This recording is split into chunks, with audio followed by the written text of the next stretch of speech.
He was declared South Africa's National Poet Laureate. He was once part of the very powerful Medu Art Ensemble. Once upon a time, he was the official advisor to our Arts and Culture Minister, and he's a respected writer the world over. Today, he joins us as the cultural icon of the week. My colleague Lebo, Thinane, and I speak to him. Prof, thank you so much for joining us. Take us back to a young man growing up in the township and going to, Madibane High School. Take us back to those days. When were you first aware that you're good at writing? I'm not sure I can say exactly when, but even at Madibane, or with rather, a group of friends who were at Madibane, we're talking about the 50s now. Like, for instance, the late Agritlas was there too, but he was not part of the group. And Matabani, also late, and so, oh no, it seems like everyone I can think of is gone now, so I'm just a remnant.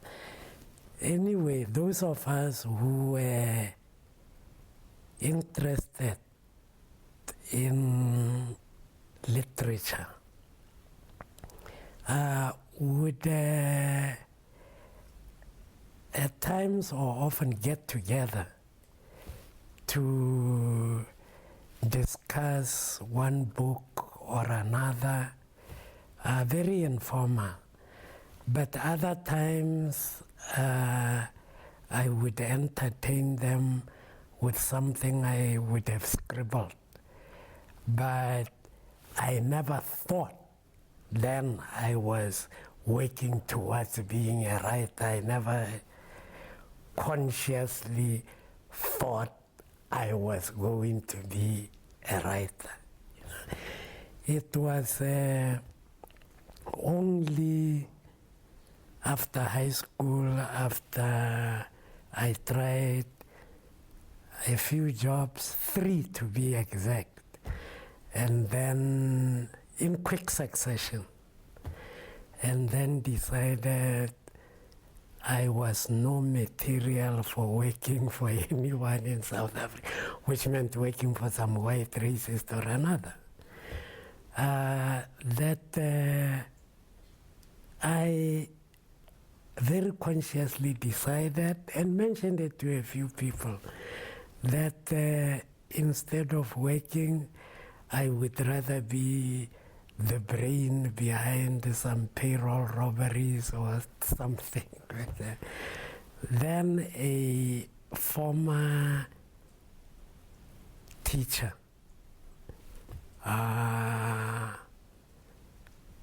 from Madibane heard about this and suspected that if I said it, I probably meant it very seriously. We called him Mr. Sims. He's late too, but he was Melanie. So Mr. Sims comes and sees me and says, have you ever considered writing seriously? So I said, no. Why?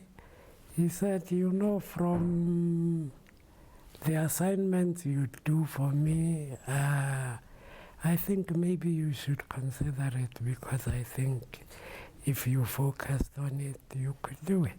Speak to us about your interest in being an activist, sparking change, and influencing your own people. Who inspired you to take that route of being an activist? That also has a strange beginning, maybe rooted in the street. I hated bullies, any kind of bully. I suppose I still do. But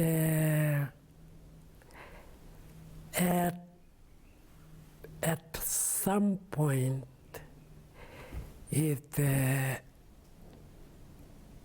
dawned on me, I cannot say exactly how, that my little effort at fighting against the collective white bully could not produce any results. I mean, what I used to do was stupid little things like get up in the morning,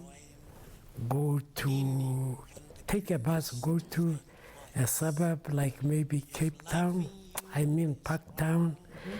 At that time, they used to deliver milk in bottles, put them on stoops.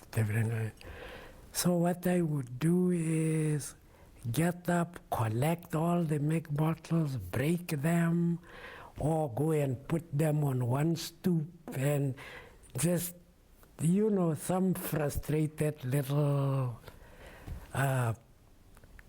private act of resistance, I guess. So after some time, when I realized that was useless too, and the ANC was everywhere, even after it was banned. I mean, you couldn't belong even to a little debating society or anything without that being in some way linked to some ANC activist, There was one fellow who stands out, Likutu. I don't know whatever happened to him after Robben Island, but he was the busiest with the youth. He was the most visible all over. And I think it didn't take too long for his influence to rub off on me too. And that led to, with my inquisitiveness, closeness to a lot of people in the leadership then. As you can see for yourself,